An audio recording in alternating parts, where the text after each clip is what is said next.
5 Nights. Your host, Smash Afrika, and Bontle Modiselle is in the building. What's happening, girl? Oh, you want the horn? Please. Before we get into Music Heals with Bontle, I want to just wrap up, hit the note. Oh, you got that? Oh, you wanna try yourself? The lyrics. It's alright. I gotta do like how I don't know who was on air and had their own little one coming to their heels and then what he say and then what he show and the party on their way.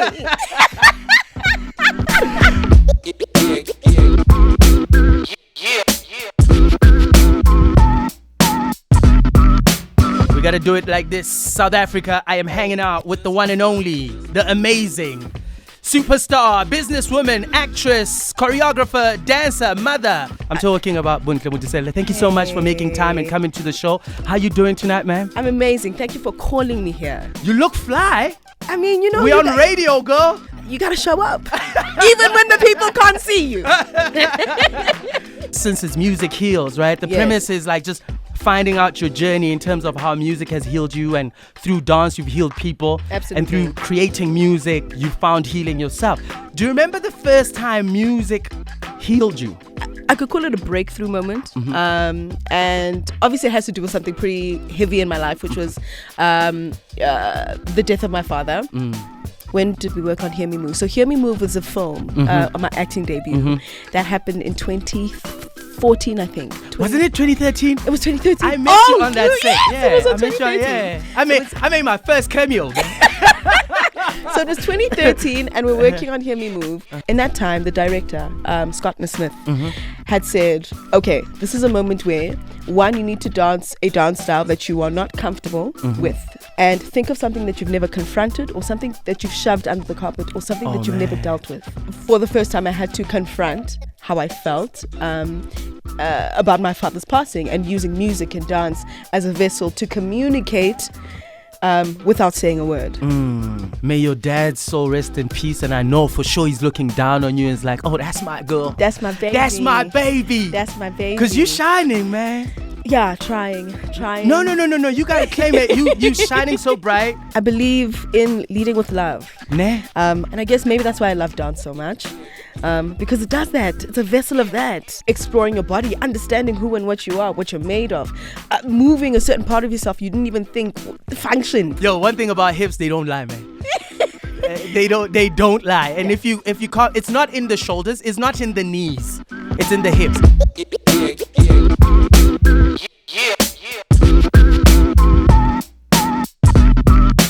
Do you remember the moment you said, okay, I've entered competitions, I can move, I just made my first debut film. Yeah.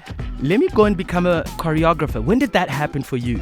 I had taken a short left in terms of my styles of dancing. Because, at first, I did just the street styles, dancehall, hip-hop, popping, locking, all of that stuff, And so I took a sharp left and I decided to do stage work, but this was cabaret.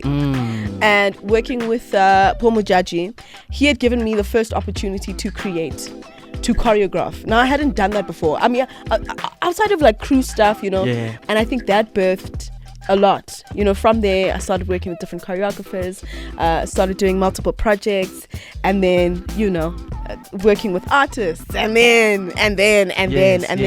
But it really started with Paul Mujaji just trusting me to create a show that I felt I wasn't ready for, but clearly he saw something I didn't. Now, we are going to talk about the power of collaboration. Yes. How has collaboration, number one, benefited you? And what's so important in your industry about collaboration? Collaboration is key, man. I believe in it so much. Always 2, 3, 4, 5 heads are always better than one. You feed off of each other. There's a continuous exchange of energy and learning and all of that stuff. I mean, every time you need to get into a space where you're working with people, you're not just working with the person, you're working with their state of being. You're working with their mental state. You're working with their emotional state. You're working with so many different things. Is it because you grew up in a family that was close-knit, or you're not the only child, that you don't have like a complex or insecurity about owning your work? I think it's because, like coming from such a loving home. My mom raised us in such a way where it's like, no, it's not a you thing. Like, life is not about you. So work with the people, work with what you've got, start with where you are, work with what you've got, and work with the people who are willing to work with you. Now I just love working with people.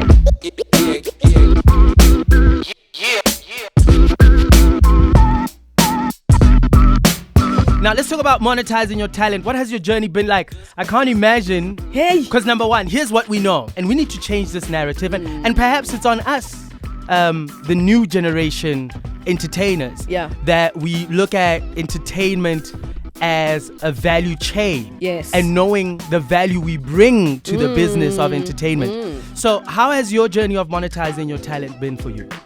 Hard. So number one, anyone who's listening to this, if you want to get into the arts and entertainment, please understand that your relationship with money is going to be a very interesting journey, a very inconsistent journey, unless you decide to create that consistency for yourself. As a dancer, you make money in the commercial space, because there's different spaces, right? I mean, you either operate in, like, you do corporate gigs, or you do the theatrical space, so you work in theater, or you do the commercial stuff. So the commercial work would be working with artists, doing live stage performances, working on music videos, and whatever else. And so that's why you find so many dancers looking for as many opportunities as possible and spreading themselves thin, because you're trying to collect as many coins as possible, because you need to do multiple gigs to do that.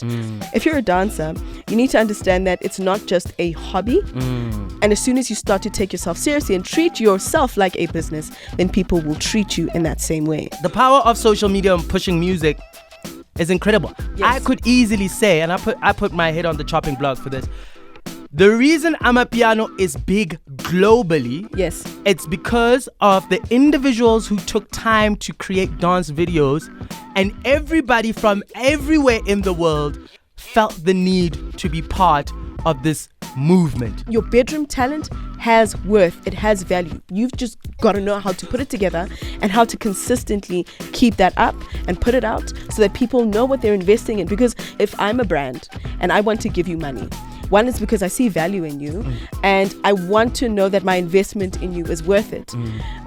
So you've got to make sure that you're putting in the work to make sure that you are a worthy investment. So work on yourself, continuously work on yourself, keep training, record those videos, continuously, consistently keep posting. I am so happy that you came through, because you know what? We are not subjects of history. We are masters of history. And we have these platforms, and we better utilize these platforms to leave it better than we found it. That's it. Because when we found it, it was dogs. No hoolies. No hoolies. What? We'll leave the generation to come in a space where, it'll be a lot more cushioned and soft for them. It starts with us. Thank you so much for coming through. Thank you. Stay happy and make money.